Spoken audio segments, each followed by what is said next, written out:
Ever heard of the People's Grocery? Let me paint a vivid picture.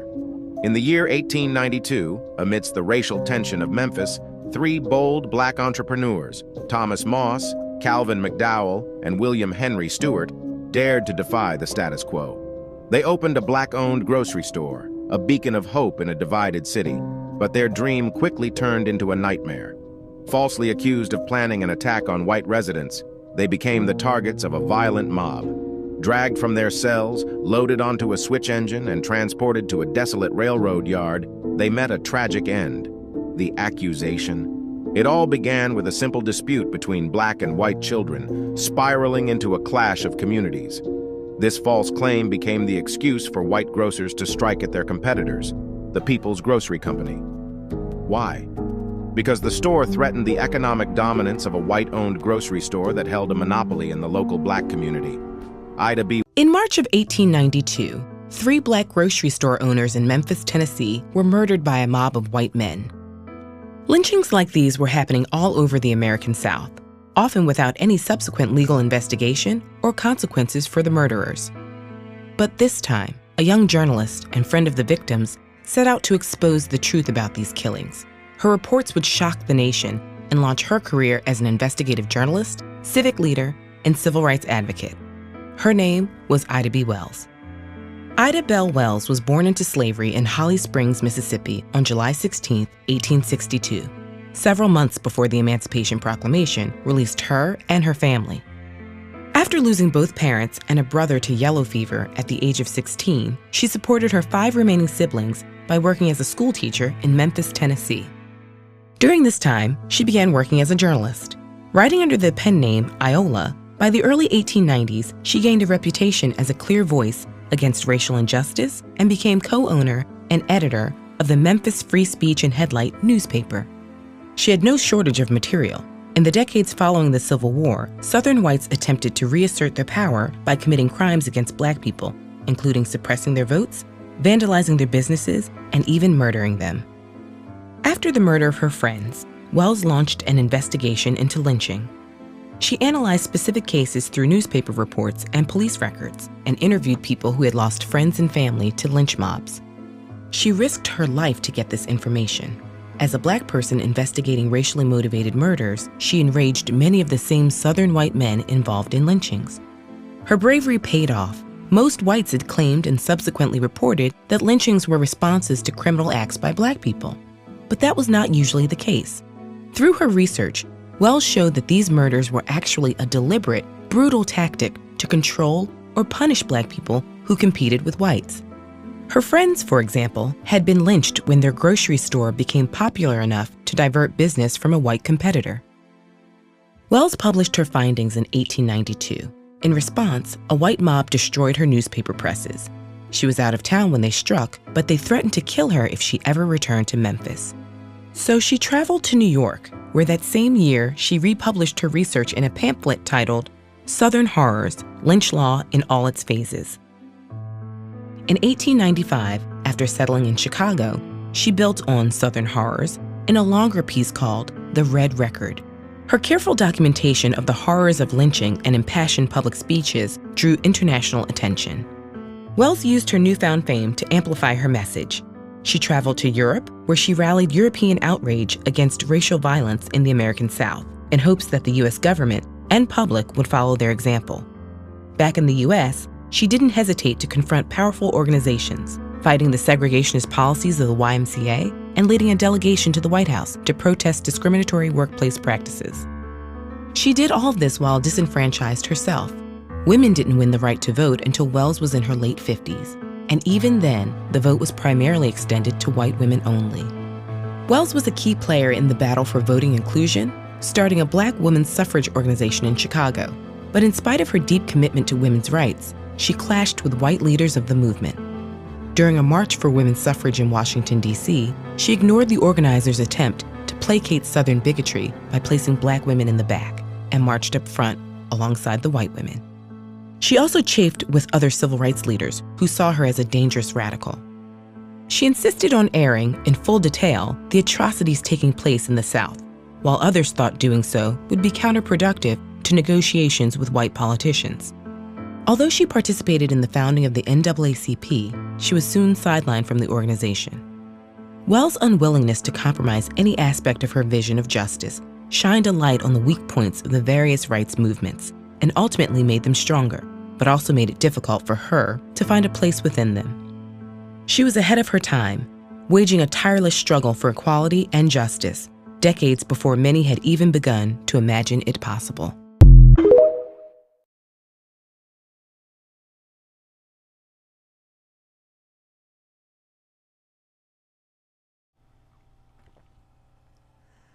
All right, Shalom. We are the Hebrew Israelites from the Indianapolis branch of the Great Millstone. We're here to give all praises, glory, and honor to Yahweh, Bahashem, Yahweh Shai, Bahashem, Wakakwadash. Double honors to our apostles and elders of Great Millstone who rule well and teaching us His 100% truth. Salutations to them and our fellow Akim who labor in this truth week in and week out on the highways and byways. Also, salutations to the hopeful elect of the scattered 12 tribes of Israel, scattered to the four corners of the earth, that be likened to the speckled bird, also known as your Israelite foreigners, and your so-called Negroes, Latinos, and Native Americans. To you, we say Shalom. Shalom. All right, before we get into it, I want to just want to declare fair use, according to the Copyright Act of 1976, as stipulated by the terms therein of Section 107. All right, so without further ado, we'll go ahead and get into the opening scripture. The book of Obadiah, verse 10, says, For thy violence against thy brother Jacob, shame shall cover thee, and thou shalt be cut off forever. Time again, we're going over the extreme violence that that's talking about Esau Edom, the one who's committing the violence, the so-called white man who is the wicked, according to Malachi 1 and 4. All right, and this is another installment of our camp series called For Thy Violence Against Thy Brother Jacob. And what we're going into is the series, the historical series of events. It seemed like it's a consistent playbook of the perpetual violence they've committed against Jake, just because that power lies within their hands.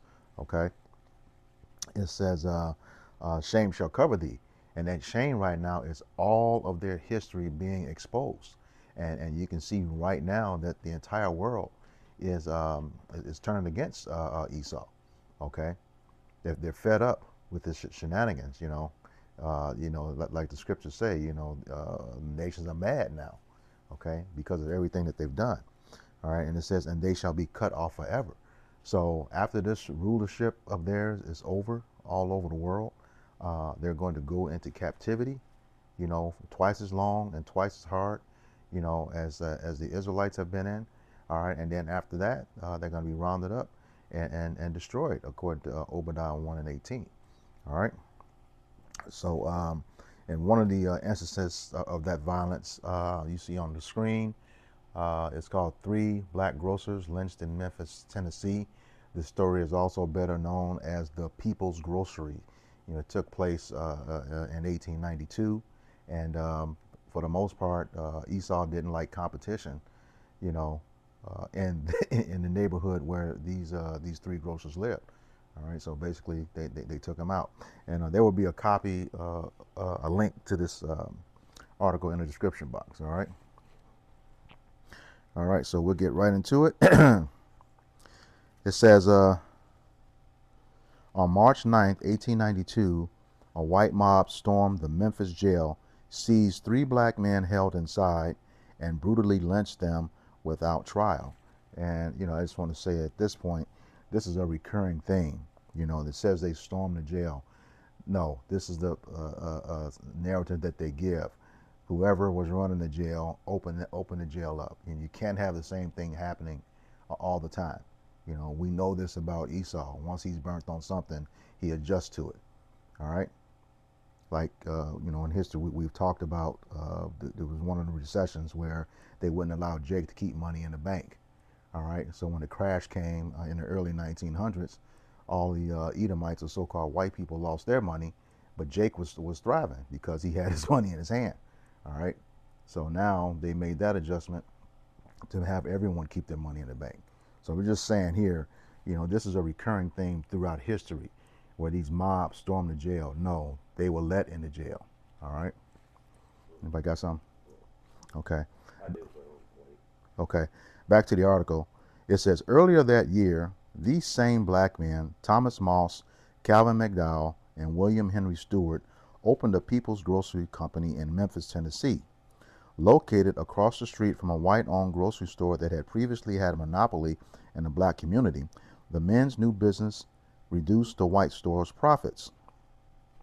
The venture also threatened the racial order by forcing white businessmen to compete economically with black businessmen. All right, so that's that's the thing, the order. You can't compete with us. What kind of crap is that? Everybody wants to make a living. All right, talking about the order.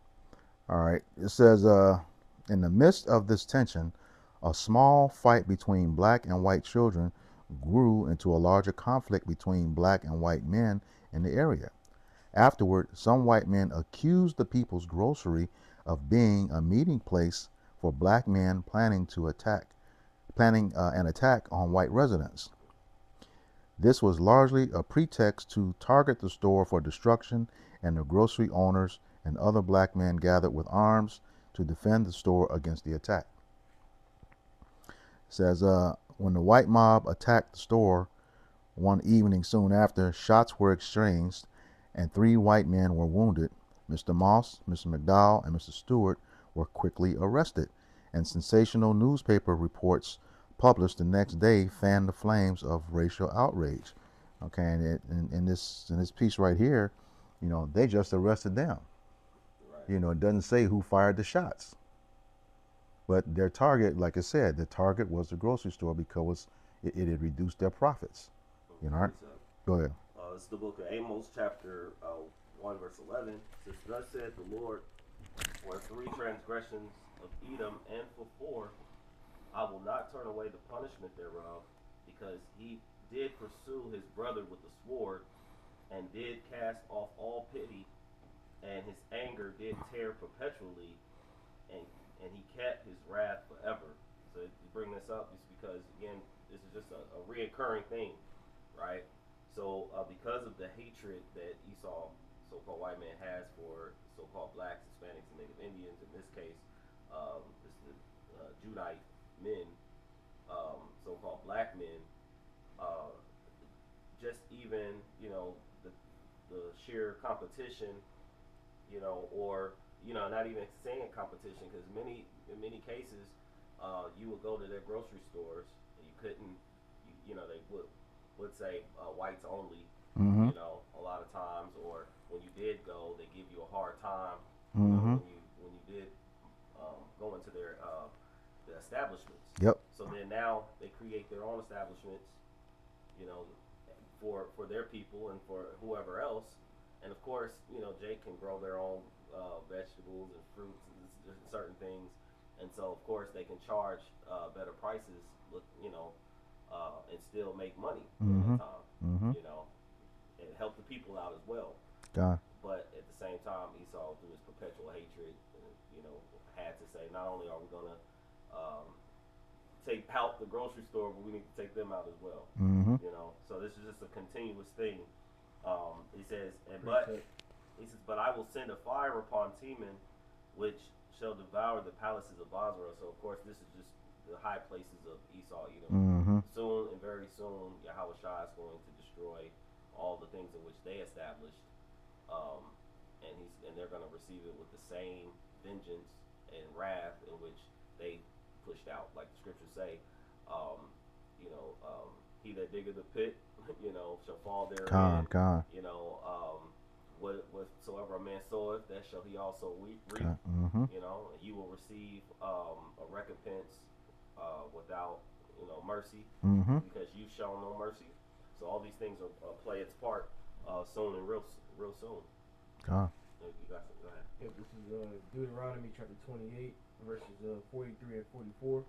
It says, "The stranger that is within thee shall get up above thee very high, and thou shalt come down very low." And we know the strangers are referred to the heathens, and the top heathen that's above us as we speak is Esau, even the so-called white man. Verse 44, it says, "He shall lend to thee, and thou shalt not lend to him." And here's the point. It says, "He shall be the head, and thou shalt be the tail." So that's why you see, in history where There was points where Jake was thriving and businesses and what they had. And at some point in time, Esau, even so-called white man, would come over and completely ruin what Jake had going, Mm-hmm. and Esau would take it over. Yep. See, so it was never set up for Jake to be successful out here in this society, because ultimately this is Esau's kingdom that we're living in. Yep. It says, you know, this place is not our rest. Micah 2:10. You know, the only time we're going to rest is when we go home, and that's back to our land. All right, the land that was promised for Abraham to Isaac to Jacob. All right, it's not going to be over here. This place is for our punishment. You want to grab that in Baruch 3:8. This is the book of Baruch, chapter 3, verse 8. It says, "Behold, we are yet this day in our captivity, where thou hast scattered us for reproach and a curse, and and to be subject to payments, according to all the iniquities of our fathers, which departed from the Lord our power."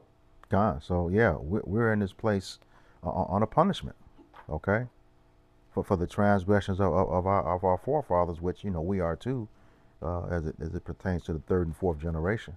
You know, we are those forefathers, okay, in a sense.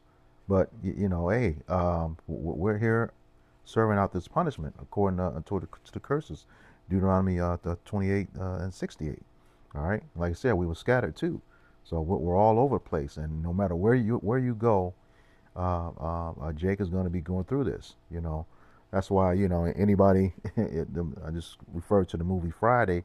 You know, anybody across the country, you know, Jake's could identify with that movie because it's the same thing going on in everybody's neighborhood, the same setup.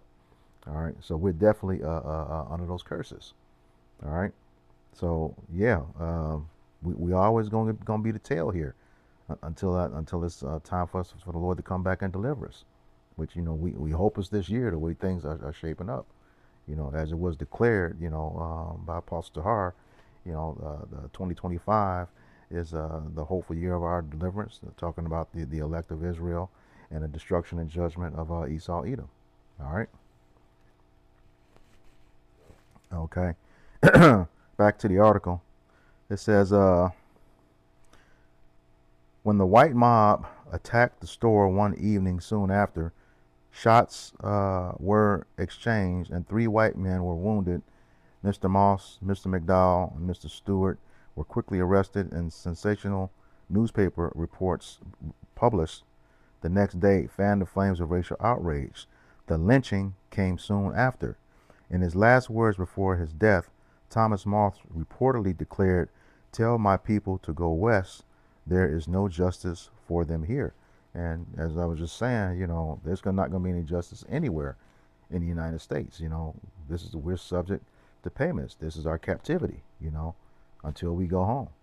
So, you know, pretty much, you know, it probably would have been nicer on the front end, but eventually it would have got worse because we're still on punishment. All right. It goes on. It says, Ida B. Wells, a 29-year-old black school teacher and journalist living in Memphis, was a friend of the 3 murdered men and was deeply impacted by their deaths. She published an editorial echoing Mr. Moss's last words and urging local black residents to save our money and leave town, which will neither protect our lives and property nor give us a fair trial in the courts, but take us out and murder us in cold blood when accused by white persons. More than 6,000 African Americans heeded her call and left Memphis soon after. So yeah, they eventually did leave, but to go where? you know, we're still on punishment. Same thing's going to happen, and we know this. You know, as we did some earlier videos that map talking about the black massacres.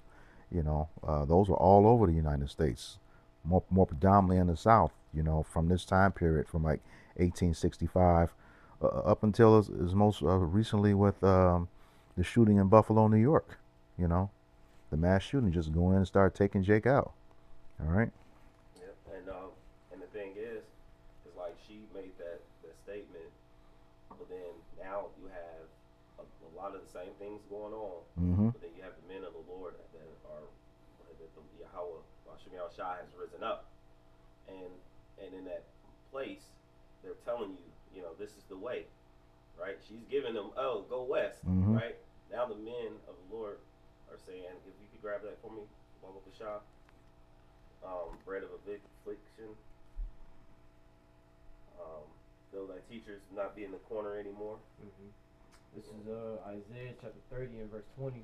It says, and though the Lord give you the bread of adversity and the water of affliction, yet shall not thy teachers be removed into a corner any more, but thine eyes shall see thy teachers, and thine eyes shall hear a word behind thee, saying, this is the way, walk ye in it, when you turn to the right hand and when you turn to the left. Right. So now we have, through all the affliction, the things that are continuously happening, our people have constantly gone out. We're going to march. We're going to protest. Right. That's been like the main thing that's going on. And of course, we know that that Edom, you know, started with the Amalekites, the head tribe, has been involved of all the marches from the BLMs to the NAACP. NAACP, and now you have in these last days, you know, the men of the Lord has risen up and has told you what you need to do. Mm-hmm. We need to repent and turn back to Yahweh Bashmi Shah to the best of your ability. You know, rehearse the righteous acts. You're not going to get it perfectly, but this is all through the spirit of Yahweh Bashmi Shah with the trust that Yahweh Shah is going to make these changes swiftly and speedily. Mm-hmm. So for those that come across this video, you know, the only thing that we can do is rely on Yahweh Bashim Shai and the scriptures. Right? And then, of course, the men in which he sent that teach this truth sincerely. Start with the men of GMS. Go ahead. All right. So back to the article, this last paragraph. It says, Mrs. Wells was later forced to leave Memphis for Chicago due to threats on her own life, but she would devote her entire life to documenting and challenging the injustice of lynching through research, writing, speaking, and activism. No one was ever punished for the lynchings deaths of Thomas Moss, Calvin McDowell, and William Henry Stewart. They are among at least 20 African American victims of racial terror lynching killed in Shelby County, Tennessee between 1877 and 1950, which, you know, wasn't that long ago. Right. All right. Yeah, because you know between that time you had the Red Summer. Mm-hmm. Yes. You know, yes. 1919. Yep. But Yahweh, he hasn't forgot. You know, Yahweh Shai has not forgot. You know, there's the scriptures talk about, you know, even them that pierced him thousands of years ago. Yeah. You know, is going to receive their recompense. You know, that much the same for things that just happened. These are recent. We can say, yeah, these are recent. You know, recent times. Yeah. Go ahead. This is Zechariah 11 and 5. It says, whose possessors slay them and hold themselves not guilty, and they that sell them say, blessed be the Lord, for I am rich, and their own shepherds pity them not. So here it is, you know, nobody, you know, the reason why I brought up the scripture, because, you know, nobody was guilty or indicted, okay, for the lynching of those 3 Jake men. You see? So ultimately, when it comes to Jake, you know, Esau, even the so-called white men, kill Jake and do things to Jake, and they don't see nothing wrong with it, man. They don't hold themselves guilty. It says, and they that seldom say, blessed be the Lord, for I am rich. So, you know, Esau thinks just because, you know, he got, you know, this wealth and things of that nature, that the Lord is with him. It says, for I am rich, and their own shepherds pity them not. You know, meaning what? There's ultimately those, you know, so-called leaders amongst Jake, you know, who don't even care about their own people. Mm-hmm. Well, you can see that today in the Congress. You know, I was reading somewhere that the Congressional Black Caucus is a group of people that spearhead not repaying reparations for slavery over here. Even though the scriptures, you know, tell us we're not going to get it anyway. But who's in the forefront of that? It's Jake. All right. Got something else? Yep. Okay. This is the book of Micah, chapter 2, verse 1. It says, woe unto them that devise iniquity and work evil upon their beds. When the morning is light, they practice it, because it's in the power of their hand. Mm-hmm. And so the main point, as far as they were pretty much wanting to take them out because it was a competition and it was an economic battle Mm-hmm. in which they, instead of making other agreements and working out other things, um, they their thing was to pretty much devise a way to get them out of Mm-hmm. that position. And it started, of course, they found the perfect case, which was kids fighting, which then became more infighting, and then that was their way to go. We can target. All Mm-hmm. right, make an accusation, place the blame, and then we can target. Nothing different. Same thing that's going to happen, in these last times when it comes to the men of the Lord. Mm-hmm. They're going to find a good reason. They're trying to build it up. Find a reason, place the blame, and then they got their media, which is their medium that they use Mm-hmm. to blast it all over the Mm-hmm. place, and then to create, that the propaganda to then go out, the what they say, order abkeo, Mm-hmm. right? Problem, reaction, Solution. Yep. Okay, so this is how they move, and this is the thing in which, spiritually through the faith of Yahweh Shem Shah, we're preparing ourselves for. Mm-hmm. Yep. And that's the thing. Like I said, the same pattern. You know, the uh, the media and the U.S. Government, and that's any faction thereof, which includes law enforcement. They are always in cohorts with the civilians that cause the problem, because most of them are part of that anyway. Okay, you'll look back at those old pictures and books like Without Sanctuary, where they did the photographical history of all the lynchings and mutilations of Jake. Okay, there's a bunch of people out there.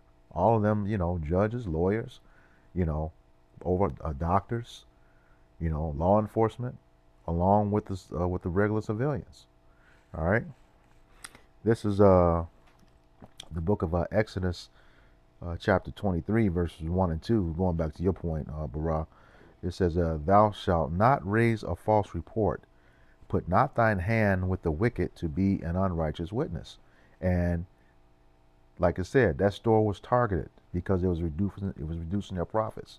Okay, and the false report was saying that was a meeting place for black men to come against white people. All right, just make stuff up so you can justify your wickedness. Okay, and that's what you did. When it calls you an unrighteous witness, you know, the multitude of so-called white men agreed with that sentiment of that was a meeting place when they just wanted to hey, have a business of their own, because like you said earlier, going into those stores, spending our money, the disrespect, all types of adversity, watching you think you're gonna steal or most likely make up something that you stole something, get you put in jail. All right. It says, verse 2, "Thou shalt not follow a multitude to do evil, neither shalt thou speak in a cause to decline after many to arrest judgment." So that's also what they did. They got a mob together, okay, to go lynch these men, okay, accuse them of, being at the center, pretty much their store being at the center of the conflict that was going on, when it was really that they didn't like the competition. Talking about it violated the order. That you can compete with you could not compete with the so-called white man. What kind of crap is that? They just always trying to make you less than what you are. All right, but hey, recompense is gonna come. That's for sure. Um, this is Colossians chapter 3, verse 25, and it reads, "But he that doeth wrong shall receive for the wrong which he have done, and there is no respect of persons." Okay, so we know that Yahweh Bashem Yahushai has the option of dealing with a nation or an individual, according to Job 34 and 29. But according to the scriptures, he's going to deal with the nation of Edom, all right, and destroy them in the end, reserving them until the day of wrath. Okay, he's going to destroy them, according to Obadiah 1:18. All right. This is Psalms chapter 73, verse 5. It says, "They are not in trouble as other men, neither are they plagued like other men." You see, so Esau, even the so-called white man, can commit all this murder and all this wickedness, and ultimately, he's not receiving the punishment for it. But we understand that ultimately, at the end of the day, the Lord Yahweh Bashmi Shai is preserving this individual for the ultimate destruction as well as servitude in the kingdom. Mm-hmm. See, so it might seem like they got away with lynching those three Jake grocers back then, but the Lord here remembers all that. Scriptures talk about how the Lord has to remember all their iniquities, man. In verse 6, it says, "Therefore pride compasseth them about as a chain." So also because they're not in trouble with other men, because they don't receive certain judgments, because say it was a Jake that went on a killing spree and just killed a bunch of Edomites. All right, that Jake would immediately be put to death, right? But here it is, Esau exacts all this violence, against Jake, and nothing happens, man. Yeah. So that's why, like it says, therefore, so because they're not in trouble as other men, right? Therefore, pride compasses them about as a chain. So their pride is going to get worse and worse and worse, Mm-hmm. because they feel as if they can get away with doing certain things, man. Oh. All right, but the Lord has them in a trick bag. It says, "Violence covereth them as a garment." So we understand that the pride and the wickedness and the violence that this devil, has, man, is going to continue to increase in these last days, because they feel as if they're getting away, right? Which is fueling them to do more wickedness. But when all is said and done, they're not getting away. Precept. Yeah, this is just to back up your point. This is the book of Ecclesiastes, chapter 8, verse 11, and it reads, "Because sentence against an evil work is not executed speedily, therefore the heart of the sons of men is fully set in them to do evil." And just to your point, because they're not receiving punishment right now, they continue to increase in their wickedness, all right? Non-stop to this very day, all right? Verse 12 says, "Though a sinner do evil 100 times and his days be prolonged, yet surely I know that it shall be well with them that fear Yahweh Bashem Yahushai, which fear before him." Verse 13, "But it shall not be well with the wicked, neither shall he prolong his days, which are as a shadow, because he feareth not before Yahweh Bashem Yahushai." So yeah, eventually, that recompense is going to catch up to you, and yours, is going to be the harshest, because the Lord is not going to have mercy on you, none whatsoever. All right, once that judgment starts, after this kingdom fall down, so America, aka Babylon, and Yahweh is back, delivers his people, establishes that new covenant, it's on. You gonna be this it's not gonna be good for you, Esau. It's not gonna be good, and that's gonna be every day, except for the Sabbath. All right, and the high holy days. That's gonna be every day. We're gonna let you have it, and then when your time is up, your time is up. You're gonna be exterminated, point blank, period. All right. All right, so with that, we hope this lesson was edifying to the elect body of the nation of Israel. Once again, going to give all praises, glory, and honor to Yahweh, Bahashem, Yahweh Shai, Bahashem, Rakakwadash. Double honors to the apostles and elders of Great Millstone who rule well in teaching us this 100% truth. Salutations to them and our fellow Akim who labor in this truth week in and week out on the highways and byways. Also, salutations to the hopeful elect of the scattered 12 tribes of Israel, scattered to the four corners of the earth.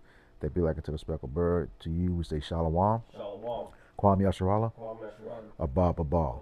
Abba. We got next.